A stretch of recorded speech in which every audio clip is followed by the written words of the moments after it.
مساء الخير، مرحبا بكم في الحلقة الجديدة من برنامج تيجيني توك على قناة مغرب تيفي البلجيكية. واليوم الضيف ديالي في هذه الحلقة الجديدة هو واحد الإعلامي، واحد المحلل السياسي، واحد الصحفي جاينا من باريس. هو مغربي فرنسي معروف في المشهد الإعلامي خاصة في فرنسا، ولكن أيضا على المستوى الأوروبي وحتى في المغرب. الوجه ديالو معروف، الصوت ديالو معروف، التحاليل ديالو مسموعة ومهمة جدا ويؤخذ بها في عين الاعتبار. معنا الزميل سي مصطفى الطوسة.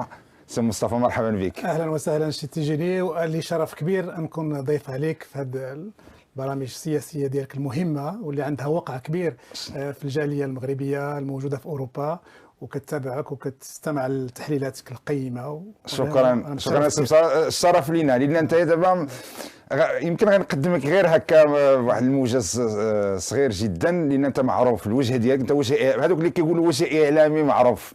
وجه اعلامي معروف خاصه في لي بلاطو ديال التلفزيونات وفي البرامج الحواريه السياسيه الفرنسيه وحتى الاوروبيه.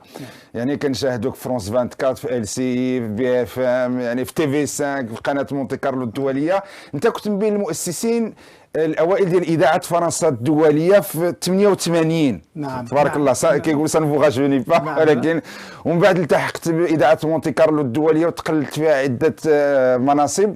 ولكن كيقولوا لا بارتيكولاريتي ديالك السي مصطفى كمحلل، يعني تجاوزت الصحفي الاخر، وليت محلل سياسي، وليت مشهود لك يعني بالدرايه ديالك بالشان السياسي المغاربي والاورو متوسطي، الا بغينا نقولها بصفه عامه. وعلى هذا الاساس انه جميع النقاشات والاشكاليات المتعلقه لا سواء بين المغرب واوروبا ولا بين جنوب البحر الابيض المتوسط وفرنسا واوروبا، القنوات الفرنسيه الحواريه كيستدعيوك نتايا. نعم. لماذا؟ لأن هذا الشيء كل شيء هو ثمرة يعني شغل، قراءة، متابعة، لقاءات. أنا وصلت لفرنسا باش نكمل قرايتي في عام 1987، يعني مدة طويلة وأنا أتابع الشأن الفرنسي والأوروبي، العلاقات المغربية الفرنسية، المغربية الأوروبية، علاقة الفضاء الأوروبي مع العالم العربي. هذا هو المتابعة. وشاءت يعني الأقدار والصدف أن يتم استضافتي من بعض القنوات الفرنسية المهمة اللي ضمنت لي واحد يعني فيزيبيليتي عند المتفرج المغربي والمتفرج الفرنسي. وهذا يعني بفضل الله هو اللي. لا انت يا دابا المغربي فرنسي، ولكن انا كنعتبرك من هذوك اللي كنسميهم الكفاءات المغربيه بالخارج. نعم. وما عندناش بزاف للاسف هذا المجال الاعلامي اللي عندهم حضور يعني في اوقات الدروه في البرامج الحواريه المهمه في القنوات الفرنسيه. نعم. هو شوف، هو للاسف انا كنقولها زعما احنا بغينا اكثر من مصطفى الطوسة. هو كاين كفاءات غير هو بعض يعني ما يميزني انا، يعني واعوذ بالله من قول انا يعني كان عندي الشجاعه ان اتبنى مواقف وان اعبر عنها. في بعض الأحيان هناك صحفيين وإعلاميين كيبقاو دائما يعني مرتبطين بالصلاحيات ديالهم مع المؤسسات اللي كيشتغلوا معهم، وما كاينش هذيك القدرة على التعبير عن فكرة، التعبير عن رأي، والدفاع عنه وتحليله وتقييمه. لأن الله يحسن العون السي مصطفى، انت كإعلامي مستقل يعني عندك يمكن هذه القدرة انك تعبر عن كاين الاخرين خدامين في المؤسسات. الله يحسن العون. احنا شفنا شنو وقع مؤخرا مع الصحفي تا هو من اصل مغربي، غير الصحراء المغربيه جهه اخرى وتمت المعاقبه ديالو. كاين هذه القضيه، ولكن يعني نقول لك هذه ثمرات يعني سنوات من العمل، وسنوات من الاتصالات، وسنوات من التحليل والتعبير على هذا الشيء اللي قلت مهم جدا، انك عندك الشجاعه تعبر عن المواقف ديالك. وهذا الشيء غادي هذا هو يعني المحور ديالنا ولا الموضوع المهم علاش استضفناك وحنا كنناقشوا في ظل بغيناك تحل معنا ايضا الواقع ديال قرار، ماشي بقاش غير قرار ديال البرلمان الاوروبي، راه قرارات الان اللي كتستهدف المغرب، العلاقات الفرنسيه المغربيه المتوتره. اذا كاين واحد الجو عام ماشي عادي، وانت وفي ظل هذا الجو العام الان اصبح الواحد صعيب انه يعبر على المواقف ديالو المسانده للمغرب، وانت مازال كتقول انا عندي الشجاعه. يعني واش هذا الشيء ما كيخلقلكش مشاكل داخل فرنسا مع المؤسسات الاعلاميه الفرنسيه الان؟ لا، ما يمكنش يخلق مشاكل، لان لسبب بسيط، وهو انه العقل يقول بان هذه المواضيع التي تمت اثارتها من طرف البرلمانيين الاوروبيين هي مش مواضيع جديده، هي ماشي وليده اليوم. قضايا الصحفيين وقضايا حقوق الإنسان هي قديمة. يعني العقل يفرض علينا أن نتساءل لماذا هذا التوقيت بالذات، ولماذا هذا الخروج الإعلامي من طرف البرلمان ضد المغرب. لذلك يعني هناك أجندة، هناك أيادي وأصابع خفية تعبت بالشأن الأوروبي تجاه المغرب. ولكن السي مصطفى الطوزيري كتقول هذا الشيء ماشي جديد، هذا الشيء قديم. علاش عاود رد الفعل ديال مجموعة ديال الفاعلين السياسيين المؤسساتيين المغاربة كان هو قوي؟ هنايا أنا عندي واحد تحفظ، يعني كان ممكن يعني أن نتجاهل بطريقة كاملة وشاملة ما صدر عن البرلمان. كان ممكن أن نتجاهل، لكن يبدو أن السلطات المغربية، أن مكونات المنظومة الحاكمة في المغرب اختارت أن ترد بقوة عن هذه الاتهامات، ربما مستغلة أيضا هذه الظرفية لبعث برسائل مهمة لبعض الدول الأوروبية. غادي نبداو بالأول، غير سمحت لي، أنا عرفت دخلت في التحليل، غادي نبداو بالقرار وغادي نمشيو لرد الفعل المغرب، وغادي نسالوا واش رد الفعل كان في المستوى ولا ماشي كان في المستوى. هذه كامل غادي نناقشوا معك ونعطينا الراي ديالك فيه. نبداو كما قلت مساله جديده ولكن مسألة قديمة، ولكن شنو الجدوى ديالها أنها جات اليوم وتعطت لها هذه الأهمية الكبيرة؟ تنديد ولا البرلمان المغربي، عفوا البرلمان الأوروبي يدين المغرب في مسألة حرية الصحافة ومسألة حقوق الإنسان. شوف سيتي جيني، ملي كنرجعوا للأدبيات البرلمان الأوروبي تجاه المغرب، يعني ارجع كل المواقف التي كانت تصدر عن الدول، عن المنظومة الأوروبية بما فيها البرلمان على المغرب، كان كلها تشيد بالنموذج المغربي وتمدح التجربة المغربية وتقول بأن هذه التجربة فريدة من نوعها في الإقليم بالمقارنة مع بعض الدول. يعني ما السر في هذا التغيير 190%؟ هذا الشيء علاش راك هنا بغينا السر. السر هو أنه يعني يجب الإشارة بأن المغرب يعني بخياراته الاستراتيجية، بتنويع الشراكات، توقيع الاتفاقات المهمة مع الولايات المتحدة وإسرائيل، الدور اللي أصبح يلعبه المغرب في الفضاءات الإفريقية، أصبح قوة إقليمية اقتصادية استراتيجية دينية ثقافية فاعلة في بعض الفضاءات الإفريقية. هذا الدور الجديد الذي أصبح المغرب يلعبه أصبح يزعج بعض الأوساط التي يمكن أن نطلق عليها، يعني إذا أردنا أن نسهل الفهم والأمور، أوساط الدولة العميقة في فرنسا وفي دول الاتحاد الأوروبي. الانزعاج كيف يمكن أن يعبر عن هذا الانزعاج؟ عن طريق إثارة بعض الإشكاليات والتركيز على بعض الجروح إذا صح التعبير، من بينها سمعة المغرب، قضايا الصحفيين الذين حكموا، انتهاكات حقوق الإنسان. هذا هو يعني هذه الحركات الآن التي صدرت عن بعض الأوساط في الاتحاد الأوروبي هي فقط أنا أقرأها للتعبير عن هذا الانزعاج. ولكن اسمح لي، يعني واش التعبير عن الانزعاج من أجل التعبير عن الانزعاج أو لا كاين شي حوايج أكثر من ذلك؟ لأن واحد بغى يعبر عن الانزعاج، واش غادي يموبيليزي البرلمان الاوروبي والمؤسسات الاوروبيه باش يديرونجيك؟ علاش يعني غير هكا ما نقول لك انا انزعجت؟ ولا كاين شي حاجه اخرى اكثر؟ كاين والانزعاج، عندما نعبر عن الانزعاج فانك في نهايه المطاف شنو كدير؟ انك تلوث الصوره، يعني تسمم السمعه. يعني المغرب كان بدا يقول لدول الاتحاد الاوروبي انا اصبحت قوه نديه لكم، يعني يمكن أن أنا أصبحت أجسد يعني برامج اقتصادية مهيكلة للمنطقة. يعني يعني منطق اللي بغى ياخذ الاستقلالية ديالو، استقلالية القرار ويتحدث مع الدول الأوروبية بندية. يعني لا يعني أنا يعني بطريقة أو بأخرى محاولة الخروج من المظلة الحمائية الأوروبية اللي هي عندها بعد استخباراتي، بعد سياسي، بعد استراتيجي، بعد اقتصادي. يعني السياسة اللي قام بها صاحب الجلالة الملك محمد السادس منذ أن قرر واتخذ القرار الاستراتيجي بالعودة لدول الاتحاد الأوروبي الاتحاد الإفريقي، كان أنه نحن نقوم بمشاريع يمكن أن تكون مربحة للمغرب، ولكن بدون أخذ ضوء أخضر إشارات من هذه الأوساط الأوروبية. إلا فهمت مزيان، يعني كان المشكل بدا نهار اللي المغرب بمبادرة جلالة الملك رجع قرر انه يرجع للاتحاد الافريقي. هذيك كانت هي بالنسبه لهم ناقوس الخطر، دق ناقوس خطر مشكل، لان كان معزول نوعا ما. ايوه، كان بوحده في افريقيا. هذه النقطه تما بدات المشكله. لكن النقطه التي افادت الكاس وتسببت في الغضب والامتعاض كان هذه الارضيه الاولى. الارضيه الثانيه، وهذا المنعطف الكبير اللي لحد الساعه يعني بعض الاوساط الاوروبيه والفرنسيه منزعجه بطريقه كبيره، وهو التوقيع على الاتفاق الثلاثي الإسرائيلي الأمريكي. هذا يعني هذا اعتبر بأنه يعني المغرب خرج من عباءة النفوذ الأوروبي على المستوى العسكري والاستراتيجي، ويعني فضل أن يقيم شراكات استراتيجية يمكن أن تهدد مصالح الدول الأوروبية. وإلا لاحظت يا سي، هذه النقطة التي أفاضتك. إلا لاحظت سي تيجيني، أنا نذكرك فقط بأن لما جت كاترين كولونا للمغرب مؤخرا وزيرة الخارجية الفرنسية، كان درت واحد الكونفرنس واحد صحفية مع نصر بوريطة. نصر بوريطة هذيك أنا أدعو يعني المشاهدين والمستمعين أنهم يرجعوا لذيك الندوة الصحفية، لأن فيها الكثير من الرسائل المشفرة والكثير من الأجوبة لهذه الأوساط ولهذه الدولة العميقة. شنو قال لهم نصر بوريطة؟ قال لهم أودي أن هذه الشراكات الدولية للمغرب خارج الفضاء الأوروبي، وهو يقصد أمريكا والصين وإسرائيل، يمكن أن تكون يعني جوكر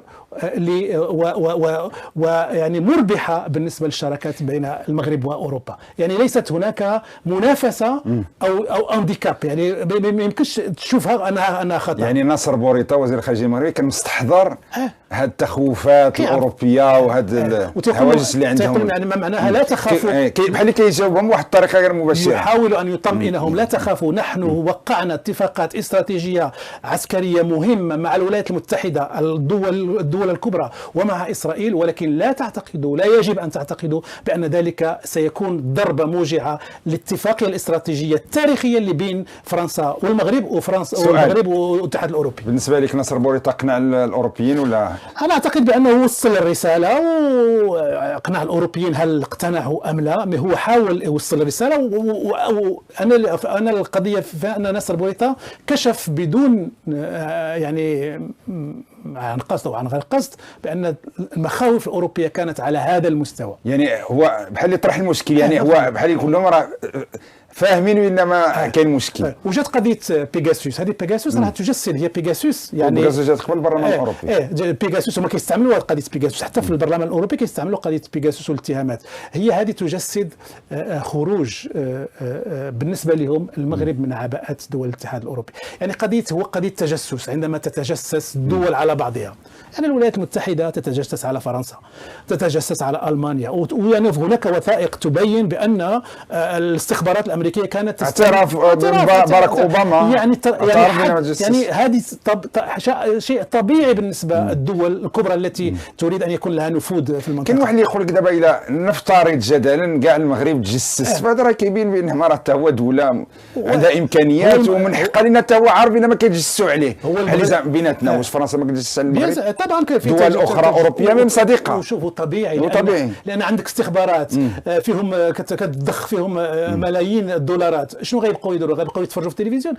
طبيعي انهم غادي يمشيو يستعملوا وسائل اخرى للحصول على المعلومه والاستباق، يعني انتيسيباسيون دو لانفورماسيون، باش يساعدوا السلطات او المقرر او الحاكم ان يتخذ القرارات يعني الضروريه. طيب انا غادي نحاول نعطي الراي الاخر باش يكون النقاش فيها متمع.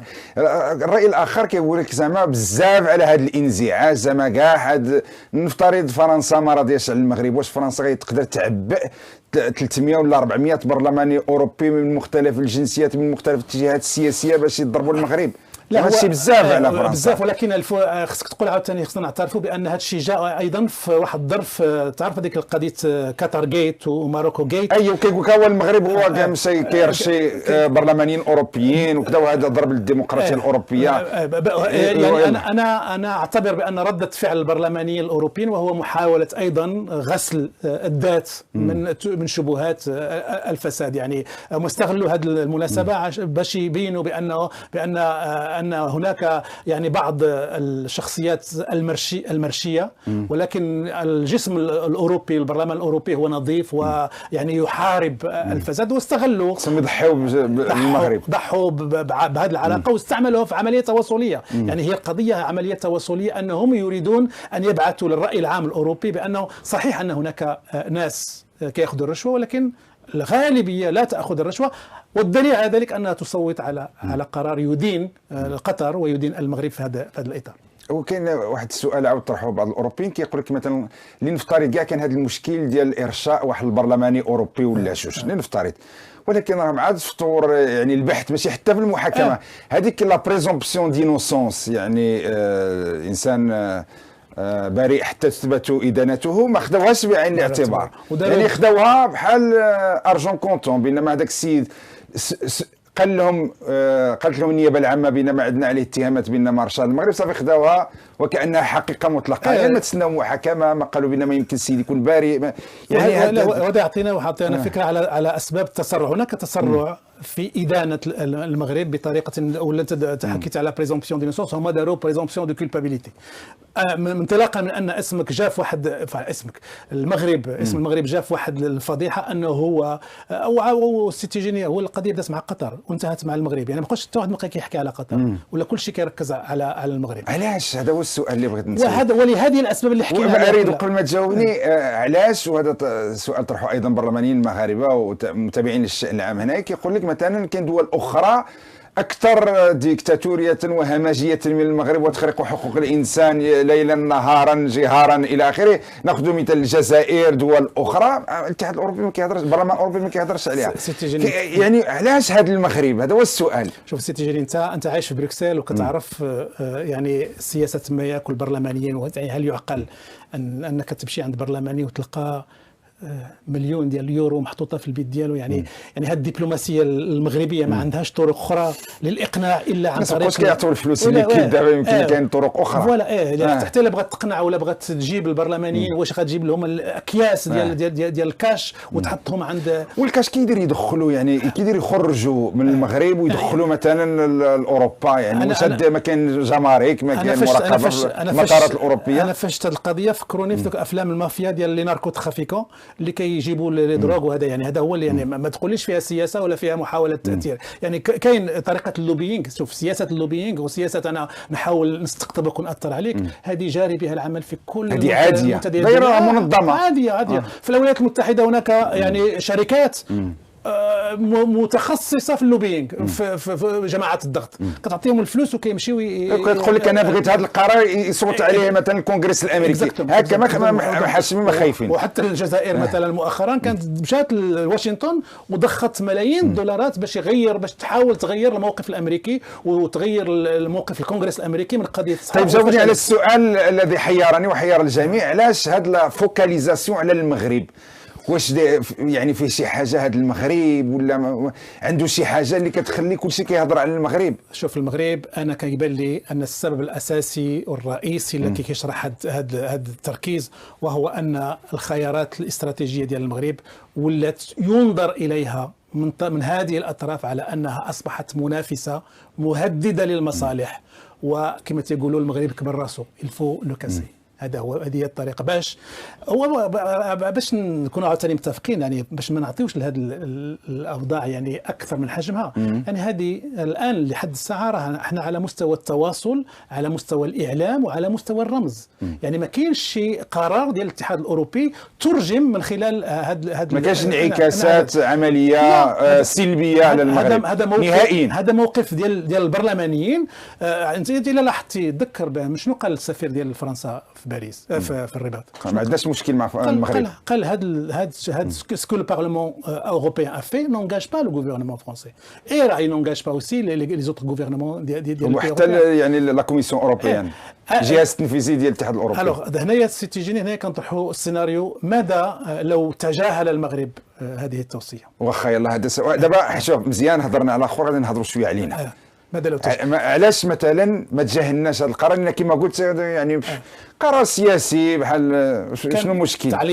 تعليق بعض المجموعات اوروبيه وخدات يعني حنا مشينا والبرلمان المغربي اجتمع بغرفتيه ودار هذاك انا في اعتقادي كاين اللي كيقول لك المهم ما عرفت شنو هذاك التعبير الاخر فولد فأرا. فوالا انا في اعتقادي ان علاش كاع هذاك الشيء؟ انا في اعتقادي ان ربما كان هناك تخوف مغربي من ان يترجم هذه المواقف من الاتحاد الاوروبي الى مواقف لدول الاتحاد الاوروبي ولمجلس الاوروبا. ربما كان هناك تخوف. الدليل على ذلك السيتيجيني انه من جاء جوزيف بوريل وزير الخارجيه شنو كان الحديث بينه وبين السلطات المغربيه؟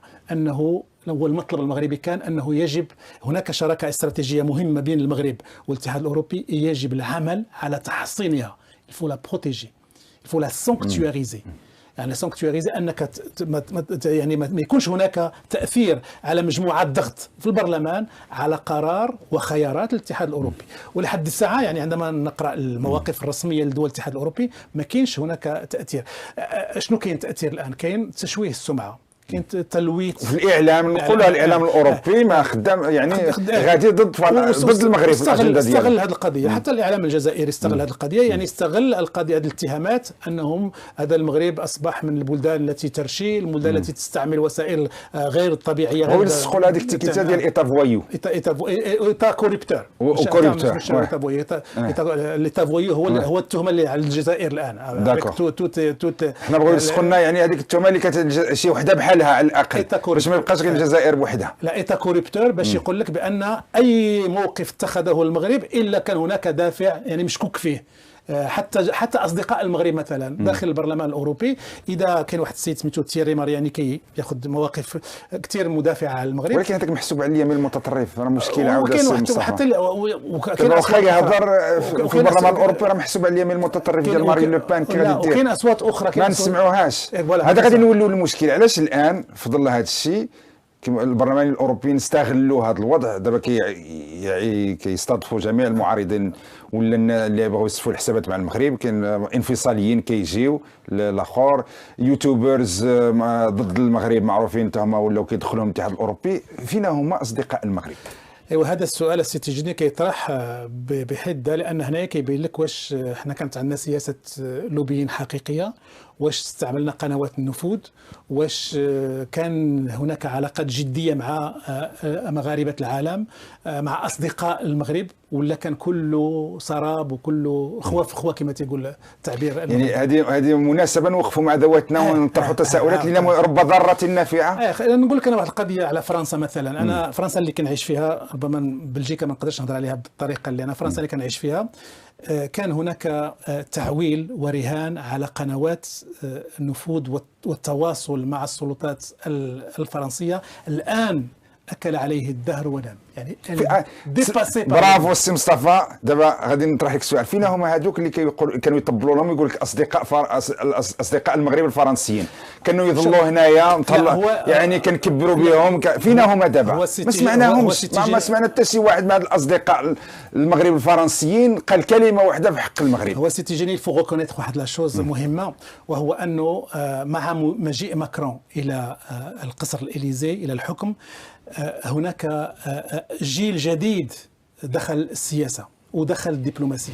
يعني الشخصيات اللي كان المغرب عندها تواصل، سواء كانت مقربة من جاك شيراك، مقربة من نيكولا ساركوزي، حتى مقربة من الحزب الاشتراكي تاع فرانسوا هولاند، هادوك منين جا هذا الجيل الجديد إزيتي ميزا ليكار. والمغرب بقى مراهن على الجيل القديم، والمغرب بقات عنده قنوات الجيل القديم، هذا هو المشكل. ويمكن هذوك اللي كانت عندهم قنوات حتى هما يمكن يعني ما استطعناش لحد الساعه نجدوا لو ريزو ديالنا. وهذا ولا يعني يجب يعني رب ضاره يمكن. لا خصنا نوقفوا مع انا يعني هنايا مناسبه، هذه مناسبه انه نشوفوا شنو هما الناس اللي اصدقائنا في فرنسا وفي اوروبا، شكون هما الشخصيات الجديده اللي حاكمه، ماشي واحد قديم، ماشي باغ اكزومبل واحد يمشي يجيب لي جون بيير رافاران ولا جون بيير ولا جون بيير شيفينمون ولا جاك لونغ مع احترامنا لهذه الشخصيات، هذو كان عندهم واحد الوقت، ولكن ما بقاوش كيأثروا. مثلا ماكرون ما كيسمعش لجاك لونغ، جاك لونغ يقدر يقول اي حاجه، ما كيسمعلوش، ما كيقرالوش شنو تيقول. مثلا واحد شخصيه جديده وشابه وعندها حضور في شبكات التواصل وفي الاعلام، ممكن تكون مؤثره اكثر على دوك يعني الشيوخ القدامى اللي المشكله انهم تجاوزهم الزمن. يعني هذه مناسبه بالنسبه للمغرب انه يعيد النظر في نوعيه العلاقه التي يمكن ان يقيمها مع هذه الدول الاوروبيه، بما انه عمقه الاستراتيجي هو اوروبا، ويشوف كيف شنو هي القنوات وشنو هما الشخصيات وشنو هما الناس اللي يمكن يراهن عليهم. وانا اعتقد بان المغرب الذي تلقى هذه الصدمه وهذه الضربه الموجعه لسمعته انه ما غاديش يبقى مكتوف الايدي. انا يعني عندي ثقه في الحكامه وفي الذكاء ديال السلطات المغربيه انها ستاخذ بعين الاعتبار بان هناك مرحله انتهت ويجب مبادره مرحله جديده مع ناس جدد ومع قنوات جدد تكون متلائمه وتكون مؤثره في السلطات الحاكمه. اظن ان هذه رساله مهمه اللي بعثتها اليوم لمن يهم الامر. هذا الشيء انت كتكلم على ماكرون فرنسا، غادي نسولك واش ماكرون غادي يجي بعد في هذه الاوضاع يدير هذيك الزياره المنتظره للمغرب، او لا عاود غادي تاجل الى اجل غير مسمى؟ شوف انا سيتيجيني ما عنديش معطيات ومعلومات يعني ملموسه، لكن عندي انطباع وتحليل. انا تنقول بان في هذه الاثناء هناك حوار عميق بين الدوله المغربيه والدوله الفرنسيه لاعداد وتهيئ هذه الزياره. وشنو هذا الحوار؟ وهو هناك طلب عبر عنه صاحب الجلاله في خطابه انه يجب على الدول الاوروبيه وعلى فرنسا اصحابنا يعترفوا بمغربيه الصحراء. انا اعتقد عندما تصدر اشارات من الجانب الفرنسي عن طريق هذا الحوار بان فرنسا مستعده لتبني هذه الأطروحة أن الصحراء مغربية، فأهلا وسهلا بإيمانويل ماكرون في المغرب. أنا لا أعتقد بأن المغرب السلطات المغربية ستقبل بزيارة بروتوكولية لإيمانويل ماكرون في هذا الظرف. إما أن يأتي ويتسبب في منعطف مهم للمقاربة الفرنسية تجاه الصحراء، وإما أن تؤجل إلى أن تختمر الأمور وتنضج الأمور. الرهان إلى سمح ديال ماكرون على الجزائر من ناحية، ومن ناحية ثانية أنه تأجيج الصراع بين المغرب والجزائر باش يبقى هو دائما فرنسا تبقى الحكامة. واش كتشوفوا رهان رابح أم لا؟ شوف، هو لحد الساعة كانت فرنسا دائما في علاقتها الممشكلة مع الجزائر وفي علاقتها المميزة مع المغرب كانت دائما تريد أن تأخذ العصا من الوسط. يعني تريد أن تكسب المغرب، وكسبته في سنوات طوال منذ 1907 2007 كانت تقول بأنها تدعم فرضية الحكم الذاتي. كانت من بين الدول الأوروبية اللي ترافع على المغرب وتدافع عن مصالحه في الأمم المتحدة. لكن الآن مع الاعتراف الأمريكي، المنعطف الإسباني، المنعطف الألماني، تبين بأن الموقف الفرنسي ولا متأخر نوعا ما. بالفرنسية اون ديكالاج بارابور على او بوزيسيونمون انترناسيونال. واش المشكل في ماكرون او لا مشكل الناس مدورين على ماكرون؟ يعني ماكرون كشخص يعني ما عندوش شي خلفيه ايديولوجيه يعني معاديه للمغرب، وانت جاي من واحد النخبه اللي كانت هي قريبه للمغرب. شنو وقع بالضبط؟ توقع هذا الشرخ ولا كنتكلموا الدوله العميقه الفرنسيه؟ سيتيجيني المشكل في ماكرون هيمسلف كما يقولوا. علاش انا انت كتاكد بان ماكرون علاش انا تبعت ماكرون منذ صعوده الى السلطه في فرنسا. شنو كان كيقول ماكرون؟ يريد ان يدخل التاريخ وان يترك بصمه تاريخية مهمة في تاريخ العلاقات الفرنسية الجزائرية. يريد أن يكون هو الرجل الذي كان يعني تسبب أو أنتج مصالحة بين الذاكرتين الفرنسيه والجزائريه. هذا راه ماشي رهان، هذا هو الهم ديالو الاول، ماشي رهان سهل. بما ان جوستومون بما انه هو يريد ان يحقق هذا الرهان، خصو يدير سياسه توازن. النظام الجزائري قال له هناك خط احمر بالنسبه لعلاقتنا مع فرنسا. اذا اعترفت فرنسا بمغربيه الصحراء فهذا بالنسبه للنظام الجزائري الذي يدير حاليا تبون وشنقريحه يعتبرونه خط احمر واعلان حرب. اذا غادي يخلق مشكل المشروع ديال ماكرون، ديال هذيك المصالحه التاريخيه اللي غيكون هو اللي وراها. ما كاين لا اتصالات وما كاين لا مصالحه ولا. اذا الرهان خاسر على الجزائر. انا اعتقد الرهان خاسر. او لا، شكون اللي خاسر في هذا الرهان؟ المغرب، ماكرون، ولا الجزائر، ولا لا؟ ولا الرهان المغرب ما خسر حتى شي حاجه. المغرب عنده مواقف واضحه ومطالب واضحه، يعني تم تطبيقها الان عام 2023 او تم تطبيقها عام 2030. المهم المغرب في الصحراء ديالو ما كاين حتى شي واحد اللي غادي يحيدها له.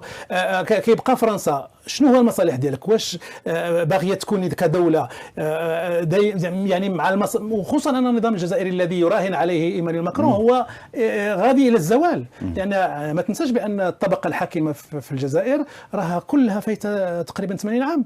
يعني غدا غادي يتبدل النظام ويتبدلوا الشخصيات، يقدر يتبدل في ظروف يعني احنا نتمناو السلام على ماشي مزيان المنطقه كامله. لذلك المغرب هو المغرب يعني في وضع مريح. لانه لماذا المغرب في وضع مريح؟ لان قناعاته واضحه واهدافه واضحه. المغرب لا يريد حرب ولا يريد ان ياخذ بلد يعني اماكن ولا شيء. كيقول لك انا سيدي هذه الصحراء ديالي، الشعب المغربي والملك والدوله والوطن والاحزاب، وهناك اجماع وطني على هذه القضيه، ولا احد في الدنيا يقدر ينزل يقول لك لا هذه ماشي مغربيه. يعني من هذه الناحيه المغرب مرتاح. يعني التحدي وكما تيقولوا الحراقيه بين قوسين هي عند الفرنسيين وعند الجزائريين. طيب بالنسبه لك نقدروا المغرب خصو يتعامل مع ماكرون يستمر او لا يتسنى حتى يدوز الوقيته ديال ماكرون؟ لا، هو دابا المغرب انا تنقول لك شوف، ضروري ماكرون يجي للمغرب، وضروري يعني سيكون من العيب ان يمرر يعني ولايتين 10 سنين وما يديرش زياره الدوله للمغرب. عيب وعار في حق العلاقات المغربيه الفرنسيه، في حق مغاربه العالم اللي عايشين في فرنسا، وفي حق الفرنسيين اللي عايشين في يعني في اخر المطاف انا متفائل بانه في اخر المطاف يعني فرنسا لا يمكن لها ان تقاوم يعني الى ما لا نهايه. هناك معطيات، هناك معادلات الان. يعني والله لو كانت الاجواء العامه تشجع الوهم الانفصالي وتشجع هذه الجمهورية الصحراوية، نقول لك الأجواء العامة كلها لصالح مغربية الصحراء. يعني هذا الرئيس ايمانويل ماكرون وعقل الدبلوماسية الفرنسية سيكون يعني من البلادة بمكان إذا يعني مشى ضد التيار وضد الريح وضد مصالح بلاده ومصالح المنطقة. طيب كاين اللي كيقول لك عاود فرنسا تبتز المغرب ولا تستعمل هذه الورقة ديال الصحراء وديال الجزائر وديال بيغاسيوس وديال البرلمان الأوروبي باش تزيد تاخذ مصالح اقتصادية هنايا في المغرب. كيقول لك يمكن المغرب خصو حتى هو يمكن يدير شويه ويعطي لها شي مشروع جديد ولا كذا منها باش يعاود يهدأ الاوضاع. واش كتشوف بنا هذه القراءه كاينه ولا لا؟ كاينه لان هذه هي السياسه السيتيجينيه. يعني دوك عادي بالنسبه لي عادي. انا تجيك الشركات الفرنسيه تقول لك ودي انا بغيت ندير تي جي في ولا بغيت ندير مشاريع مهيكله فيها المغرب ومع افريقيا. هذه هي علاش غادي نعطيك انا هاد المشاريع لسواد العيون ديالك؟ خصني نربح معك شي حاجه، سواء اما على المستوى الاستثمارات المهيكله او على المستوى الدور السياسي او على الموضوع. يعني هذه هي الاقتصاد والسياسه والدبلوماسيه مرتبطين. يعني لماذا المغرب عنده الخيار بين الصين وبين فرنسا؟ لماذا سيقدم هدايا؟ خصو شنو يربح؟ وانا اعتقد بان حتى المغرب كيضعف في موازين القوى وموازين المناورات الدبلوماسيه والمفاوضات الدبلوماسيه هذه المعطيات. اذا عادي ان نستعملوا الورقه الاقتصاديه يعني لتحقيق مصالح سياسيه اللي تخدم السياده المغربيه. نعطيك مثلا مع الروس. مؤخرا في عز الحرب الروسيه الاوكرانيه كان هناك اتفاق، تم الاعلان عن اتفاق بان الروس سيستثمرون في مجالات نوويه في المغرب. يعني المغرب المفروض ان المغرب في حرب مع الروس، لانه هو مع الولايات المتحده وفرنسا، لكن المغرب واخذ يعني حريه المواقف، هامش مناوره، يمكن ان يتصرف انطلاقا من مصالحه، سواء مع الروس، مع الصين، مع الولايات المتحده، مع اسرائيل، مع كافه الدول. وهذه هي الواقعه اللي بعض الاوساط في فرنسا ما بغاش تفهم لها وتسبب لها في يعني امتعاض وفي حرقه في المعده، وهذه الحرقه يتم ترجمتها بهذه المواقف. تنويع الشراكات السياسيه والاقتصاديه للمغرب مع حلفاء جدد، مع شركاء جدد. عنصر سياده، هذا عنصر سياده. عنصر سياده، ايوه، عنصر سياده وتصرف مهم بالنسبه للمغرب، لان المغرب الموقع ديالو الاستراتيجي مهم، الدور الذي يلعبه صاحب الجلاله في افريقيا وفي المحيط وفي العالم العربي، كنساو بزاف العالم العربي، لان كلمه المغرب مسموعه في الخليج، والخليج قوه اقتصاديه ضاربه، في افريقيا في المتوسط، هذا كلمه مهمه، دور مهم. وهذا الشيء عبر التاريخ السي مصطفى. وتقوى هذه الايام، تقوى هذه السنوات الاخيره، لان هناك ذكاء يدير هذه حتى تنويع الشراكات التحالفات ديال المغرب راه كانت عبر التاريخ. نهار اللي المغرب اعترف بالولايات المتحده الامريكيه، لان كان ايضا مشكل مع بريطانيا. نعم. يعني والمغرب مشى توجه للولايات المتحده الامريكيه. يعني دائما المغرب كان في الادين ديالو هو تنويع الشراكات ديالو باش يخرج من العزله وباش يخرج من هذاك الضغط اللي تقدر تمارس عليه قوات اخرى. شوف، كلمه الاخرى هي وان المغرب في هذه السنوات القليله الماضيه اصبح يعني يثير حسد وغيره من بعض الاوساط ومن بعض الالافه. مزيان، ولكن نهضروا شويه على راسها. يثيروا الغيره، يثيروا الحسد، ما بغاوناش، باغيين يستنزفوا الثروات ديالنا، من حقهم هذا اون فادير دو بون غير. حنا السؤال وشنو خصنا نديروا باش نحميوا راسنا وباش نحسنوا راسنا؟ انت قبيله هضرت واحد الحاجه مهمه، قلت يعني المغرب خصو يجدد يعني شبكه العلاقات ديالو في الدول الاوروبيه مثلا، ولا الدول اللي مهمه بحال فرنسا، بروكسل في كاين البرلمان والاتحاد الاوروبي الى اخره. وتكلمت بانما كاين اصدقاء قدامى ولا شبكات ديال لي ريزو تجاوزها الزمان. خصنا مزيان. واحد النقطة مهمة، مغاربة العالم اللي كاينين تماك في أوروبا، اللي تخلقوا تماك واللي عندهم مناصب لا سياسية لا إعلامية لا اقتصادية لا، وجلالة الملك لا يستغل أي خطاب باش يذكر بالأهمية ديال المغاربة العالم، كيفاش الدولة خصها تتعامل معهم. وللأسف مازال ما كنشوفوش شي حاجة ملموسة كواحد النموذج منهم، وكما قلت منك عادات. كيفاش المغرب خصو يتعامل؟ واخا غير شي نهار غير يعيط لهم ولا يعيط السي مصطفى التوزة يقول السلام عليكم، بغيت نسولك غير نستشرك، انت اللي راك تماك، كيفاش كتشوف هذه المشكله؟ ولا كيفاش بزاف ديال المغاربه العالم اللي زعما دي كومبيتونس كفاءات كنهضر معاهم كيقول لك حنا حتى واحد ما سول فينا، حتى واحد ما عيطنا. سي فري كاين سيدنا كيهضر علينا، ولكن ابار لوي ما كانش اللي كيسول فينا.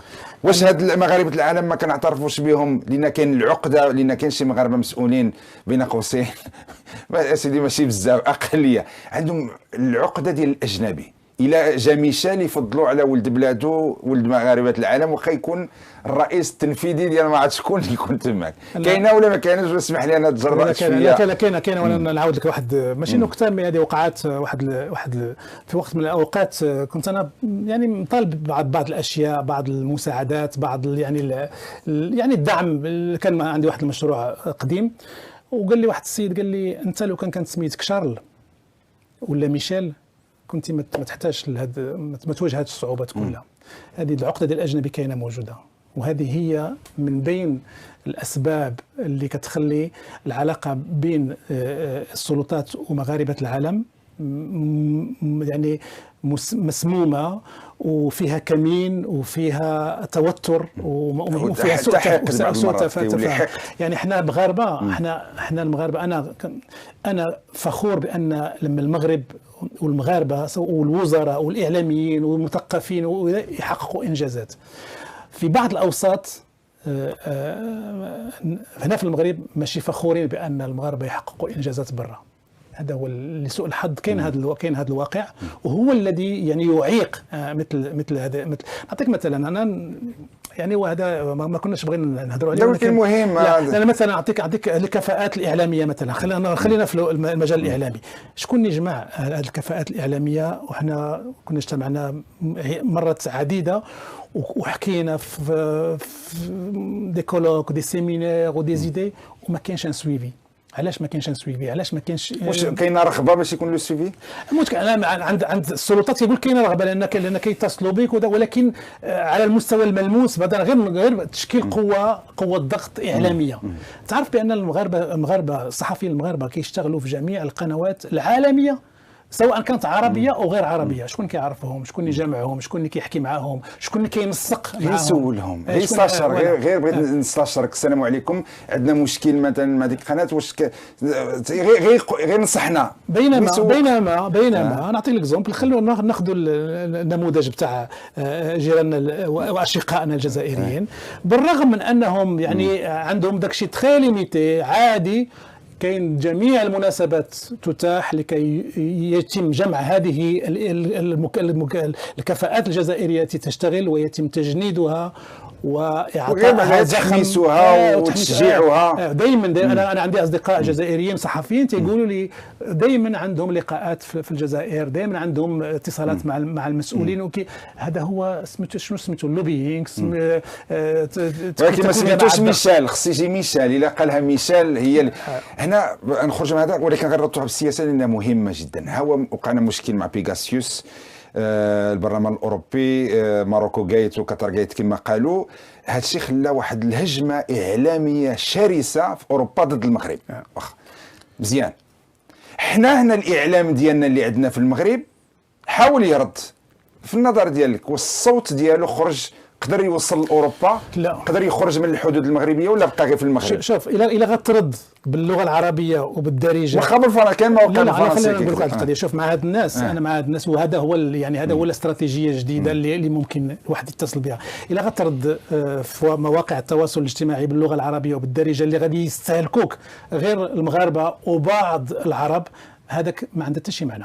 باغي رد بالانجليزيه، بالاسبانيه، بالفرنسيه، اللغات المهمه، ورد في عقر البرلمان الاوروبي. ماشي غير هنا كتبقى الدور هنايا. لا ماشي هنا. هذاك مزيانه هذيك كتعبئ وكتجيش، ولكن احنا بحاجه الى دي بورت بارول اللي يكونوا كيتكلموا اللغات مزيان وكيكون عندهم نفوذ وتواجد وعندهم مصداقيه في اوروبا. عندهم مصداقيه في اوروبا. نعطيك واحد ليكزومبل. حتى عندك المصداقيه كتضل في القنوات الاوروبيه. نعطيك واحد ليكزومبل. كيتصلوا بيا القنوات الدوليه تيقولوا لي يا ودي راه حنا بغينا شي واحد من المغرب رسمي يحكي لنا على هذا الموضوع. مثلا علاش دابا هذاك الرسمي باش يعطى له الضوء الاخضر انه يشارك في برنامج حواري ولا هذا، كيخصك ما هي ومالونها.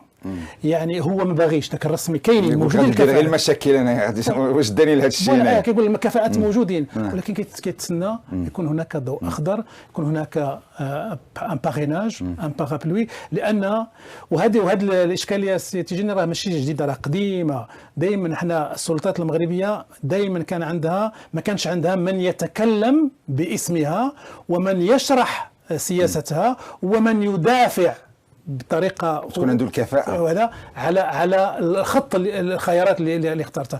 تقول لك مثلا المغرب والخيارات الافريقيه يعني يحسبون على رؤوس الاصابع الناس اللي وحتى الخطاب اللي كتوجهوا هنايا داخل المغرب، ماشي هو الخطاب اللي غادي تخاطب به بي اف ام تي في ولا مثلا لا دوتشي فيلي ولا البي بي سي ولا هذاك الخطاب ديال هنايا ما بالدارجه كيقول ما ياكلش تماك. ما ياكلش. وانا نعطيك ليكزومبل ان عندك مثلا بعض الناس في شبكات التواصل الاجتماعي كيهضروا يحكوا بزاف، كتلقاهم كيسبوا كيشتموا وكذا. هذاك يسوفي غير دو ترادوير سكيل ديز بور كيل يعني سي بور سا حنا عندنا. لذلك احنا يعني الاستراتيجيه انا في رايي اللي غتكون هذا، وهو تشجيع الكفاءات المغربيه اللي كتتكلم اللغات واللي كيكون عندها مضمون.